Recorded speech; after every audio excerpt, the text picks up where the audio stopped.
All right, let's talk about something we all use every single day, probably without even thinking about it, the Graphics Processing Unit, or GPU.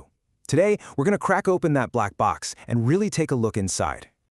I mean, think about it. We use these things constantly for incredible gaming graphics, for complex artificial intelligence. We know how to write software for them, but the hardware itself, well, that's a whole other story. The actual designs are often super secret, so while we see the amazing results, the how of it all can be a real mystery. And that's because the GPU market is just so competitive. Companies guard their low-level architectural details like treasure. And honestly, that makes it pretty tough to learn how they work from the ground up. So today, we're going to peel back that curtain. We'll do it by exploring a simplified, minimal design to really understand the core principles that power every GPU out there. Okay, so here's our game plan for this journey. We'll start by opening the black box, then look at the high-level GPU blueprint.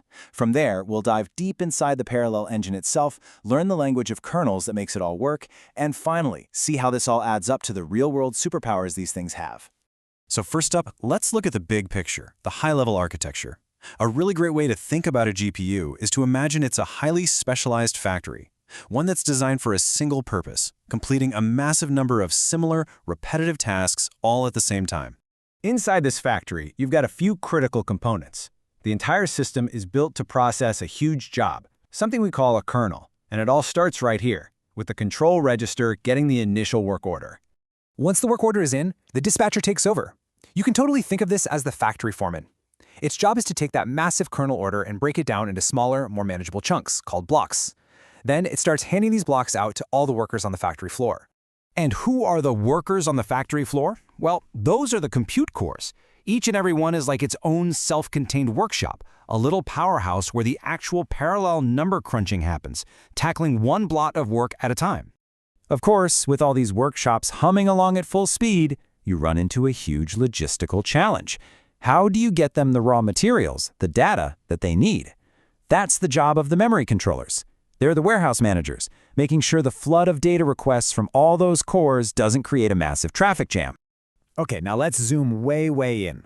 We're going to pick just one of those workshops, a single compute core, and follow one instruction on its complete journey, from the moment it's assigned to the moment it's finished. You see, every single instruction goes through this really precise 6-stage journey. Think of it like an assembly line. First, the instruction is fetched. Then, it's decoded so the core knows what to do. If it needs data, it requests it from memory. And then it has to, well, wait for that data to show up. Once it has everything it needs, it executes the calculation. And finally, it updates its registers with the result. This entire assembly line is managed by the core's scheduler. And to make that whole assembly line work, each core is just jam-packed with specialized gear, like schedulers and register files. But here is the absolute magic trick. It has these key components, like an arithmetic logic unit for math, for every single thread it's working on. This dedication is what enables true, simultaneous parallel processing. And this right here is what makes a GPU fundamentally different from a CPU.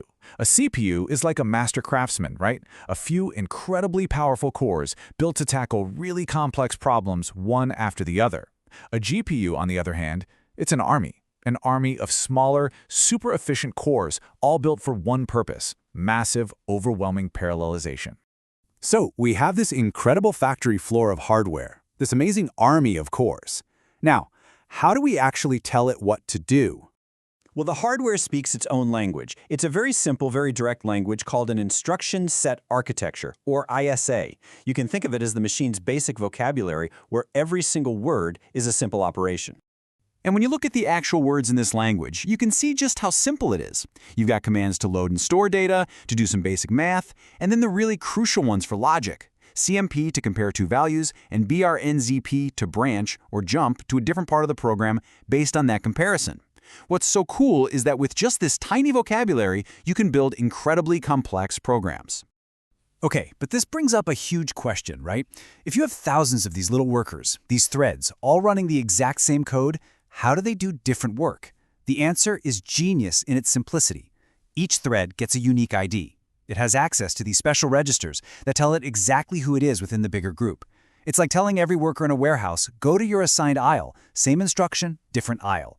This incredibly powerful model is called Same Instruction Multiple Data, or SIMD. So the model we've just walked through covers all the fundamentals.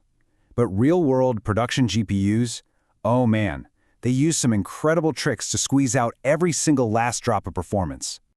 Modern GPUs are obsessed with eliminating wasted time. Pipelining turns that instruction execution into a non-stop, always-on assembly line.